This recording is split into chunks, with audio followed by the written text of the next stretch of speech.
400,000 men draw their swords in the dust of Mizpeh, their eyes fixed on a Levite standing beside the dismembered pieces of a woman. They are not a chaotic mob.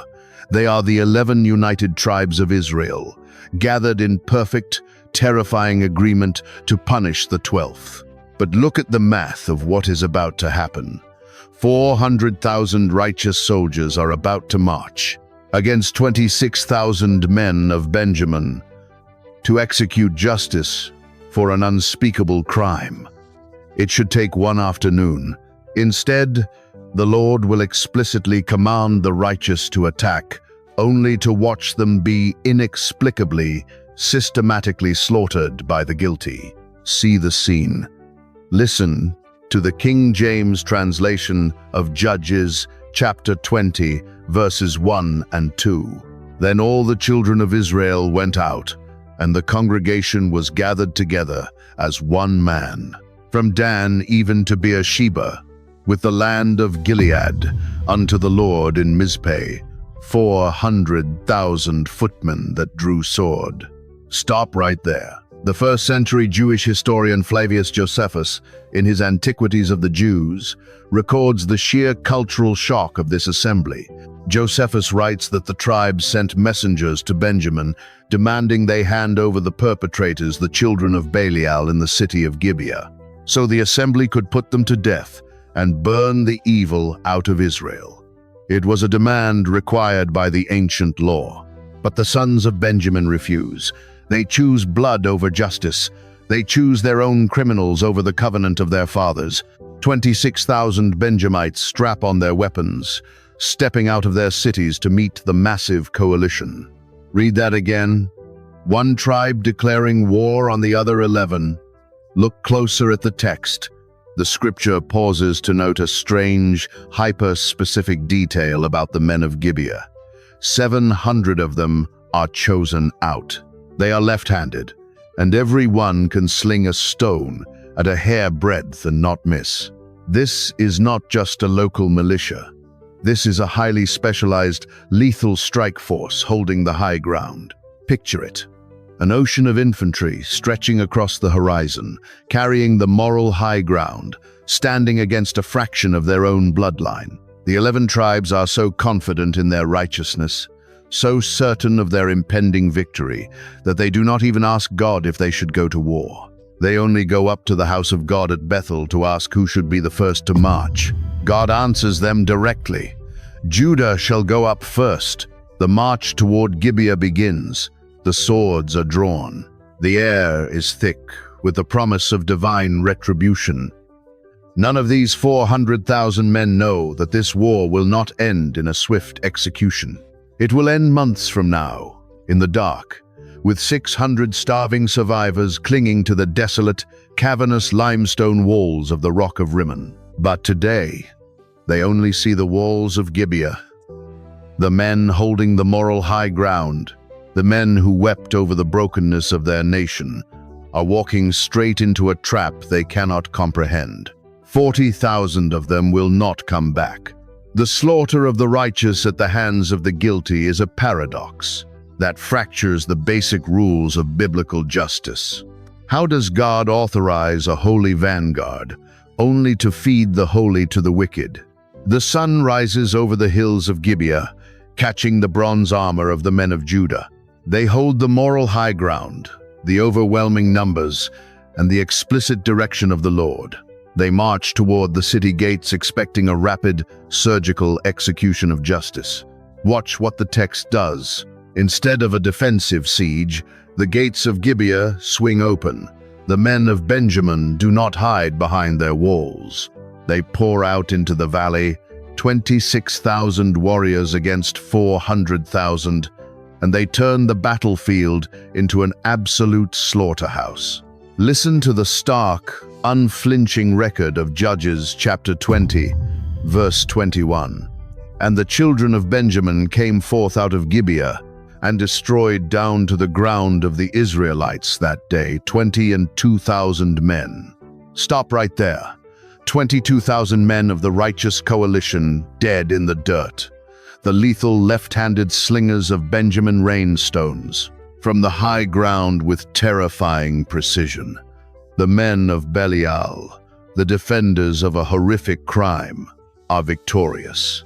The vanguard of Judah is broken, scattered, and bleeding.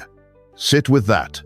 The survivors retreat up the ridge to a place called Bethel, the house of God, the same geographic anchor where their ancestor Jacob slept on a stone and saw heaven opened. Now it is a place of bitter, terrified mourning. The Targum Jonathan, an ancient Aramaic paraphrase of the Hebrew text, deepens the shadow over this scene, implying their weeping was not just in sorrow, but in existential dread. They had done everything right. They had gathered to purge the evil from their nation.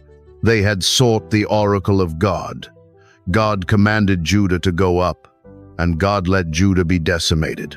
I hold this as one reading, not the final word, but look closely at the language the King James uses for this massacre. Destroyed down to the ground. Translate that English phrase back into the Hebrew. The word for destroyed is shakath. It does not just mean to strike down in combat. It means to ruin, to decay, to bring to absolute corruption. It is the exact same root word used in Genesis 6 to describe the earth before the flood, when all flesh had corrupted its way. Benjamin is not just winning a tactical skirmish. They are plunging the 12 tribes back into primeval chaos. Picture it. The blood of 22,000 brothers soaking into the soil of the promised land. The tribes are faced with a terrifying theological void. If God is with them, why are the wicked triumphing? If the law demands justice, why is the sword of justice shattering against the shield of the guilty? Far to the east, the desolate, cavernous limestone of the rock of Rimmon waits in the silence, a monument to the devastation that is only just beginning. The men of Israel refuse to break. They encourage themselves. They reform their ranks. They set their battle lines in the exact same place as the first day. But before they draw their swords again, they return to the altar at Bethel. They change the question. They no longer ask who should lead the charge. They ask if they should even fight their own bloodline at all. They weep before the Lord until evening, terrified by the slaughter they suffered, while acting as the hand of divine justice. The oracle will speak again from the dark of the sanctuary, giving them a direct command to march. But if God authorized the first massacre, what is he preparing for the second? The sun burns off the morning mist over the valley of Gibeah. 400,000 men, now missing 22,000 of their brothers, lock their shields and set their feet in the exact same dirt as the day before. They are moving on a direct command. The night before, weeping in the sanctuary at Bethel, they had asked the Lord a terrifying question. "Shall I go up again to battle against the children of Benjamin, my brother?" And the Lord answered, "Go up against him." Same battlefield, same command. The gates of Gibeah swing open. The men of Benjamin charge out of the city, their lethal slingers taking the high ground once more. The King James records the nightmare in Judges chapter 20, verse 25. "And Benjamin went forth against them out of Gibeah the second day, and destroyed down to the ground of the children of Israel again 18,000 men. All these drew the sword." Stop right there. 40,000 dead. More men lost in 2 days than the entire fighting force of the tribe they are trying to punish. The math of this judgment is broken. The righteous are acting on divine orders, and the guilty are butchering them for it. Read that again. Obedience has resulted in a massacre. We assume the moral high ground provides a shield. We assume a holy directive guarantees a bloodless victory. But the text flips the assumption entirely. God commanded them to march, fully knowing Benjamin would shatter their lines. Why would the Lord send the 11 tribes into a slaughter? The Targum Jonathan, the ancient Aramaic commentary on the prophets, suggests the assembly's hidden sin was their own arrogance. They had tolerated deep, systemic idolatry in their own territories for years. Yet they only rose up in holy anger for this specific outrage. They rushed to war on the first day, trusting entirely in their overwhelming numbers, 400,000 swords. They did not fast. They did not offer a single sacrifice. They simply assumed they were righteous enough to hold the sword of judgment. I offer it as that, one tradition's record, a way to make sense of the staggering loss. But the canonical text simply leaves us with the blood on the ground. Picture it. The survivors drag themselves back up the ridge to Bethel. Far to the east, the limestone caves of the Rock of Rimmon wait in the desolate silence, holding the space where the real devastation will soon end. But right now, it is Israel that is broken. Watch what the text does. The behavior of the 11 tribes violently shifts. Look at Judges 20, verse 26. Then all the children of Israel and all the people went up and came unto the house of God, and wept, and sat there before the Lord, and fasted that day until even, and offered burnt offerings and peace offerings before the Lord. See the progression. On day 1, they stood tall and asked who should lead the charge. On day 2, they wept and asked if they should fight at all. On day 3, they collapse. They fast. They bring blood to the altar. They realize their sheer numbers are useless. The sword of justice cannot be wielded by men who have not first purified themselves in the dirt. They have lost 40,000 men trying to purge an evil they were explicitly commanded to destroy. But the smoke of the burnt offerings is rising, and an ancient relic of the wilderness is about to be brought out from the shadows of the tabernacle. When the high priest finally speaks the name of the Lord over the blood of the sacrifices, what will the oracle demand of the third day? The thick, dark smoke of the burnt offerings catches in the wind above the ridge of Bethel. The terrified weeping of a shattered army has finally gone quiet. They are no longer trusting their swords. They are no longer trusting their overwhelming numbers. They have brought out the heavy theological artillery. For the first time in this civil war, the text explicitly places a golden, terrifying object on the battlefield. Listen to the King James record in Judges chapter 20, verses 27 and 28. And the children of Israel inquired of the Lord, for the ark of the covenant of God was there in those days. And Phinehas, the son of Eleazar, the son of Aaron, stood before it in those days, saying, Shall I yet again go out to battle against the children of Benjamin my brother, or shall I cease? Stop right there, Phinehas. This is not a random temple servant. Go back to Numbers 25, in the wilderness of Peor. Phinehas is the man who took a javelin and drove it straight through an Israelite prince and a Midianite woman to stop a plague of divine wrath. He is the priest of violent, surgical holiness. He knows exactly how much blood it takes to pacify the anger of God. Rabbinic tradition in the Targum suggests Phinehas lived an unnaturally long life, persisting through the darkest days of the judges specifically to oversee this moment of national collapse. I hold this as their telling, not as proven fact. But the canonical narrative places him squarely in this room for a reason. Same priest, same zeal. The tribes had tried to wage a holy war without the Ark of the Covenant, and without the priest whose covenant of peace was originally forged in blood. Now, the alignment is correct. See the scene. Phinehas stands before the veil, the blood of the peace offerings fresh on his hands. He speaks for a coalition that is entirely willing to walk away. Notice the shift in their question. On the second day, they asked if they should fight. Today, they ask if they should cease. They are broken. They are ready to drop their weapons and go home. But God answers them through the priest. Go up, for tomorrow I will deliver them into thine hand. Watch what the text does. The King James says, deliver. The Hebrew root word is Nathan. It means to yield, to surrender up, to give over entirely. God does not promise they will win a tactical skirmish. He promises the entire tribe of Benjamin is about to be physically handed over to the edge of the sword. The divine shield that protected the guilty for 2 days has just been removed. Picture it. The 11 tribes march down from the ridge of Bethel under the cover of night. They do not plan a blind frontal assault. They set men in ambush round about the city, hiding in the meadows of Gibeah. Far to the east, the jagged, unforgiving limestone of the rock of Rimmon waits in the absolute darkness. It is about to become the only safe harbor left in the tribal territory.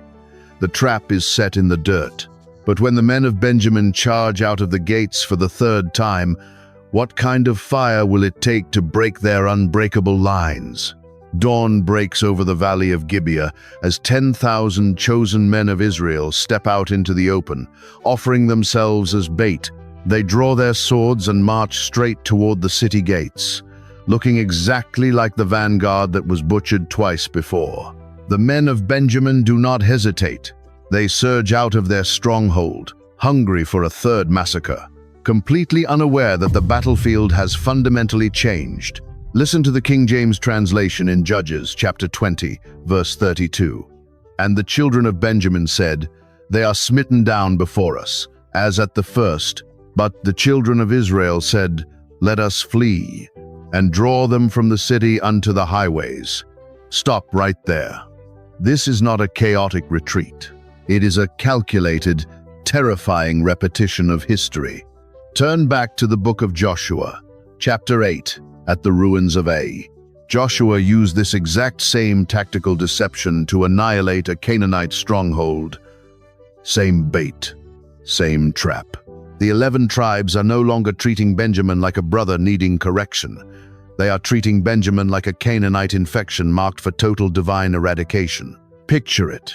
The Benjamite warriors chase the retreating army down the highways, striking down 30 Israelites, convinced the slaughter has begun again. The trap springs. The men hiding in the meadows rush the undefended gates. The signal fire is lit. Watch what the text does. Judges 20, verses 38 and 40. Now there was an appointed sign between the men of Israel and the liers in wait. But when the flame began to arise up out of the city with a pillar of smoke, the Benjamites looked behind them, and, behold, the flame of the city ascended up to heaven. Read that again. The English calls it a pillar of smoke, but translate that phrase back into the Hebrew. The word is massith. It does not just mean a signal fire. It is the exact word used for a cloud of incense, an offering rising up from an altar. The men of Israel had offered animal sacrifices at Bethel, but now the entire city of Gibeah has become a massive burnt offering to pacify the wrath of God. Sit with that.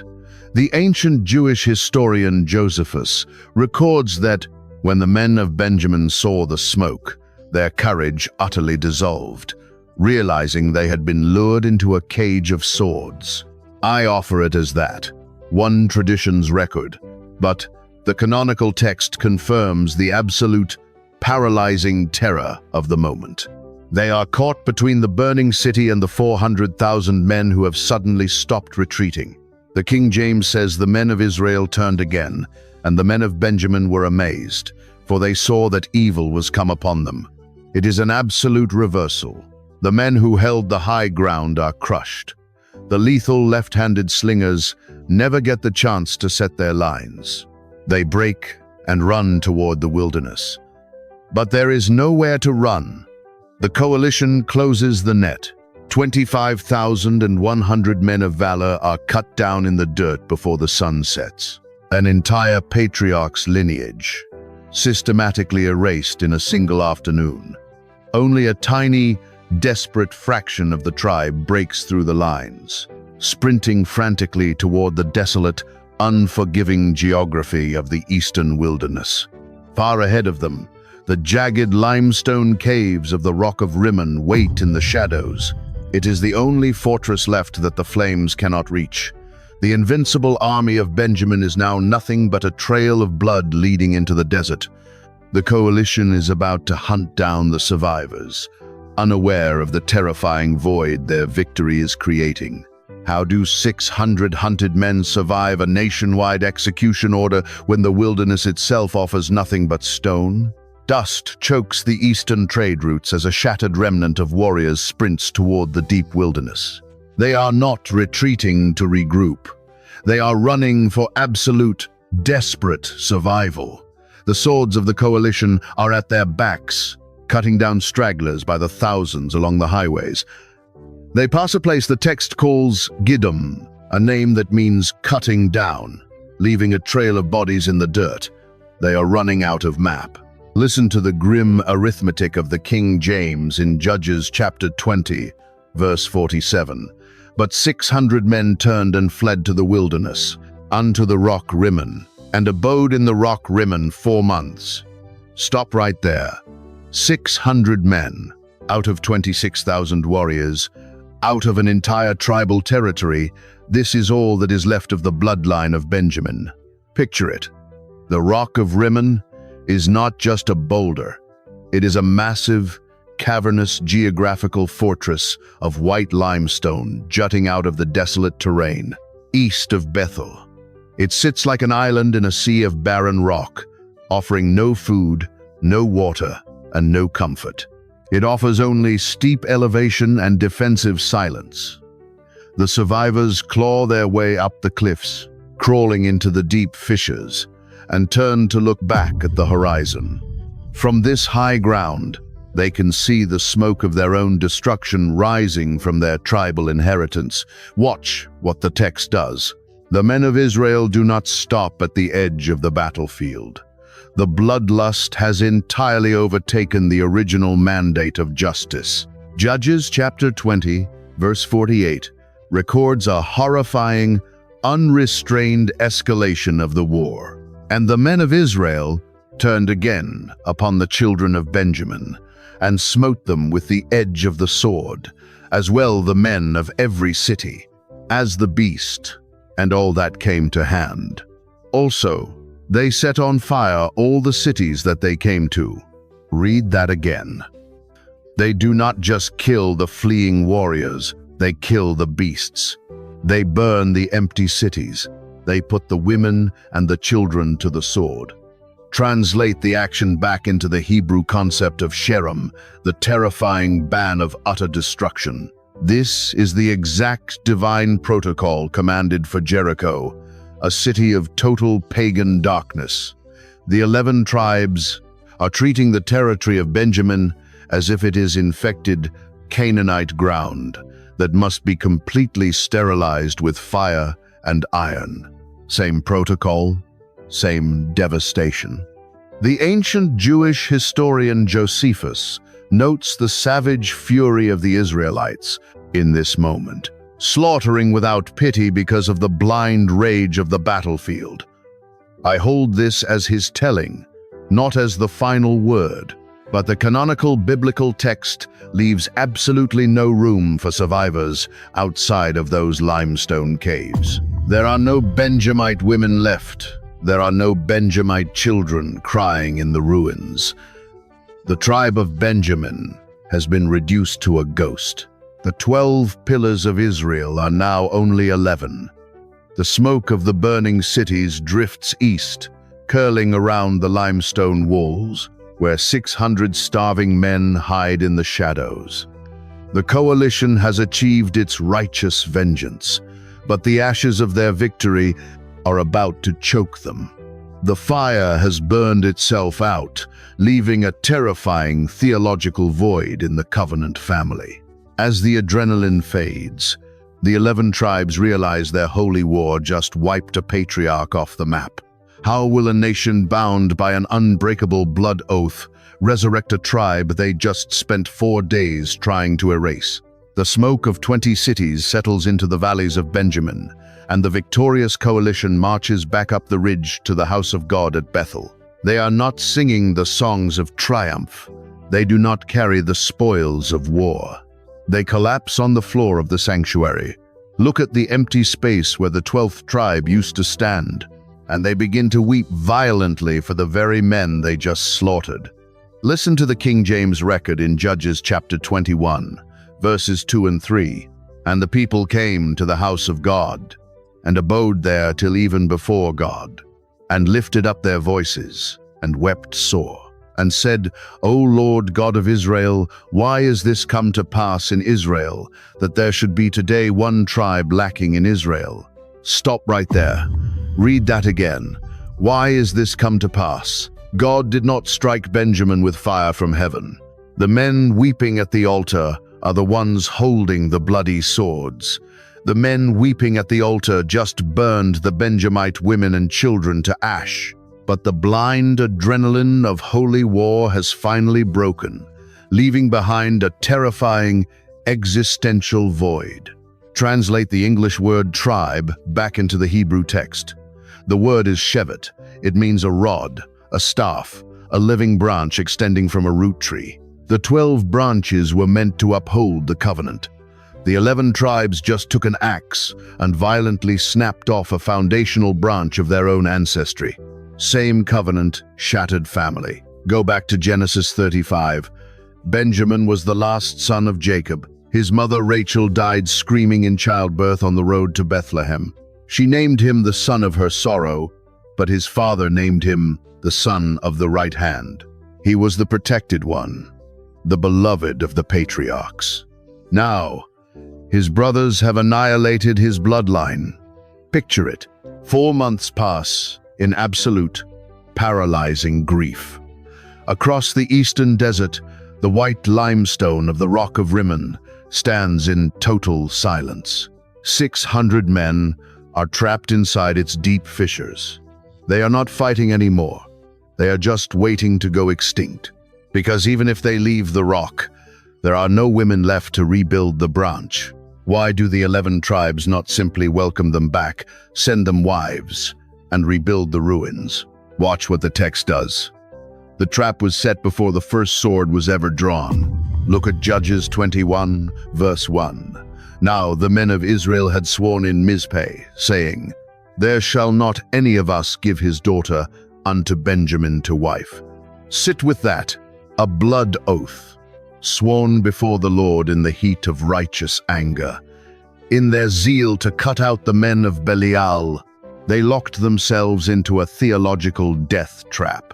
If they give their daughters to the 600 survivors, they break a sacred vow to God and bring a curse of destruction upon themselves. If they keep the vow, the patriarch Benjamin vanishes from the earth forever. The ancient Aramaic translations, the Targums, emphasize the absolute rigidity of this vow. It was sealed with the divine name at Mizpeh, a word that could not be taken back, no matter how much blood they offered at Bethel. I hold this as their telling, not as proven fact, but the biblical tension in the room is absolute. The law cannot be broken.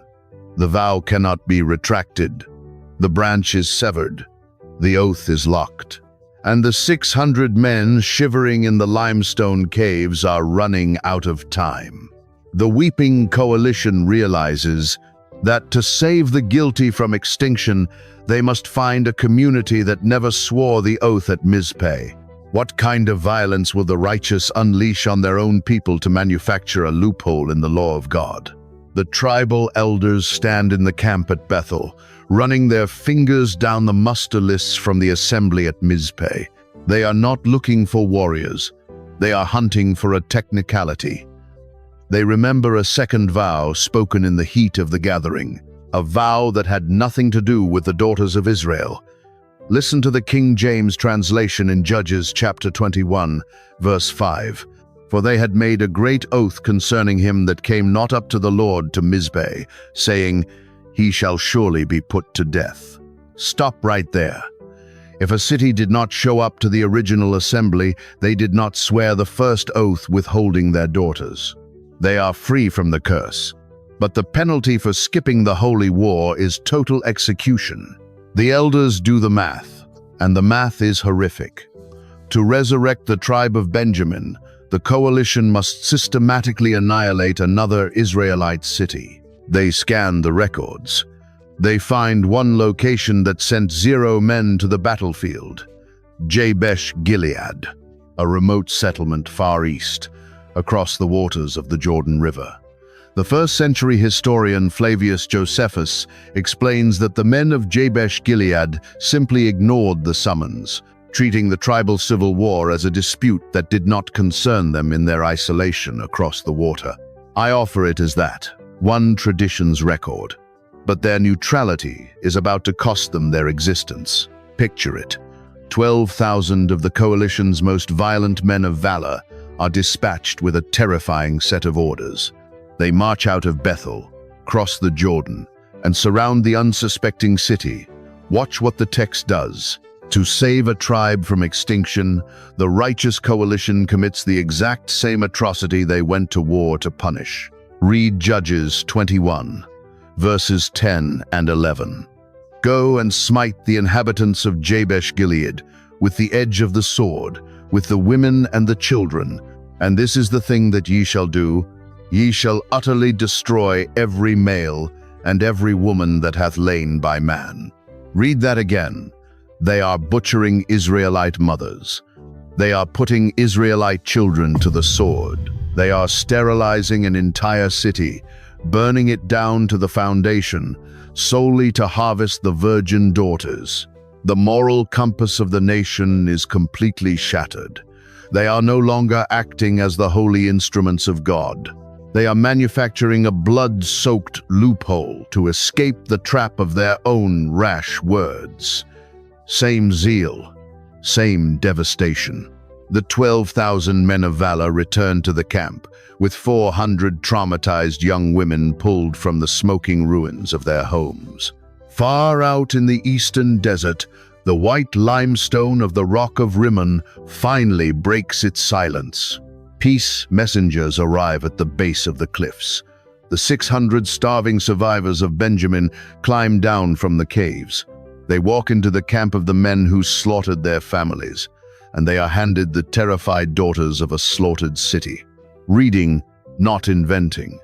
This is how the patriarch's line is stitched back together. But look at the numbers.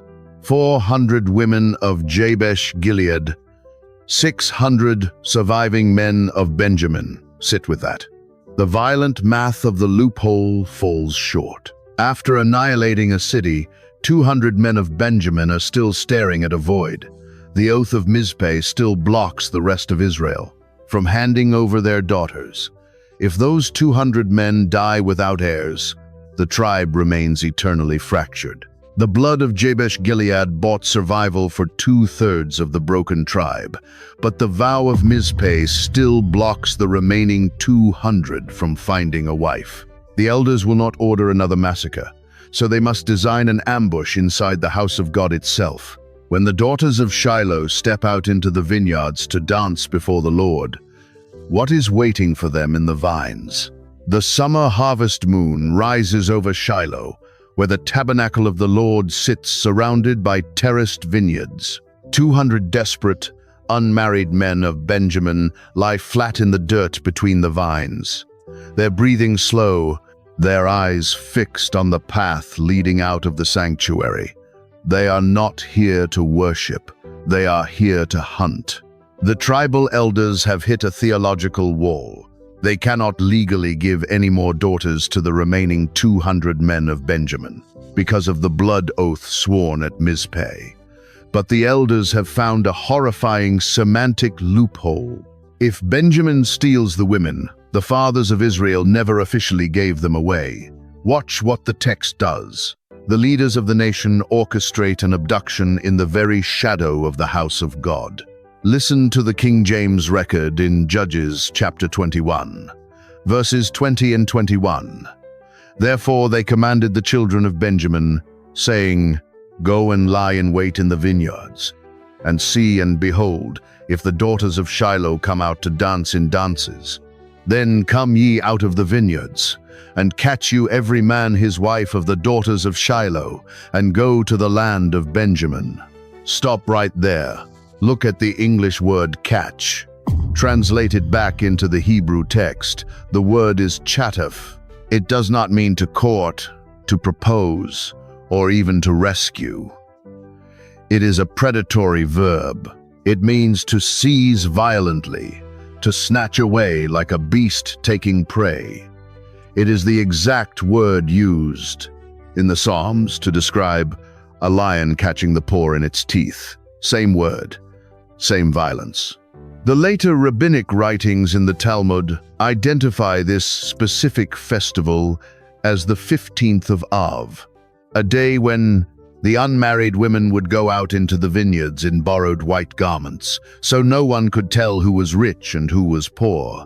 I hold this as their telling, not as proven fact, but it paints a haunting picture of innocence walking directly into a snare. Picture it. The daughters of Shiloh step out into the clearing, their white dresses catching the moonlight. They are singing. They begin the ritual circles of the dance, completely unaware of the 200 men coiled in the darkness of the vines, just feet away. The men of Benjamin are not bloodthirsty conquerors anymore. They are a traumatized, nearly extinct remnant, forced by their own brothers to become predators just to survive. The signal is given. The trap springs. 200 men burst from the foliage. The singing shatters into screaming. Each man violently seizes a woman, dragging her away from the sanctuary and disappearing into the night before the families in Shiloh can even arm themselves. Read that again. The elders of Israel actually prepare a legal defense for this atrocity. In verse 22, the elders agree that when the fathers of the stolen girls come to complain, they will say, "Be favorable unto them for our sakes. For ye did not give unto them at this time, that ye should be guilty." Sit with that. The righteous coalition has technically kept their vow. The oath of Mizpeh remains intact, but the moral collapse of the nation is absolute. They have preserved a patriarchal bloodline through the slaughter of Jabesh-Gilead and the kidnapping at Shiloh. The surviving men of Benjamin drag their stolen brides back to the ashes of their territory to rebuild a burned world. But when these 600 men finally stand in the ruins of Gibeah, what does the shadow of the rock of Rimmon say about a nation that has no king? Go back to the dust of Mizpeh, where this film began. 400,000 men of Israel, standing shoulder to shoulder, their swords drawn in holy, righteous anger over a dismembered body. You have read that scene 100 times assuming they were the vanguard of divine justice, but tonight, that ocean of infantry looks entirely different. They are not the cure for the corruption of Gibeah. They are the mirror of it. The central mystery we started with was the terrifying math of the slaughter. Why did the Lord explicitly command Judah to march, fully knowing 22,000 of them would die in the dirt? Why did the oracle at Bethel send them back the second day to lose 18,000 more? We assume God only punishes the wicked. We forget that the sword of heaven cuts both ways. The ancient rabbinic traditions suggest God broke the 11 tribes against the invincible shield of Benjamin because the righteous coalition was a facade. They were just as guilty of systemic idolatry, just as quick to shed innocent blood, and just as deeply infected with the darkness of Canaan as the men they were trying to execute. I hold this as one reading, not the final word, but the blood on the ground speaks for itself. Picture it. The book of Judges does not end with a victory parade. It does not end with a nation cleansed of its sin. It ends with the 600 survivors of a nearly extinct tribe climbing down from the desolate white cliffs of the Rock of Rimmon. They are crawling back to the ashes of their burned cities, holding the hands of kidnapped, traumatized brides, trying to rebuild a patriarchal bloodline from the embers of an atrocity. The men who claimed the moral high ground at Mizpeh ended up butchering the mothers and children of Jabesh-Gilead and orchestrating human trafficking in the holy vineyards of Shiloh, all to fix a rash vow they never had to make. Same covenant, same darkness. Watch what the text does. Look at the final verse of the entire book. It is the epitaph for the era. Judges chapter 21, verse 25. In those days there was no king in Israel. Every man did that which was right in his own eyes. Read that again. The men who drew their swords at Mizpeh thought they were doing what was right in the eyes of God. But the text strips the illusion away. They were doing what was right in their own eyes. And it cost them 40,000 brothers, the near extinction of a patriarch, and the soul of their nation. We know how the physical war ended. The tribe of Benjamin survives. From this shattered, traumatized remnant of 600 men hiding in the limestone caves, a bloodline will eventually heal enough to produce Israel's first king, Saul. And centuries later, the Apostle Paul. The Lord rebuilds from the ashes, but the desert is still holding the rest of the mystery. The terrifying reality of what happens when a holy people mistake their own blind wrath for the absolute voice of God. If you stayed with me until the end, comment the word "watched" below.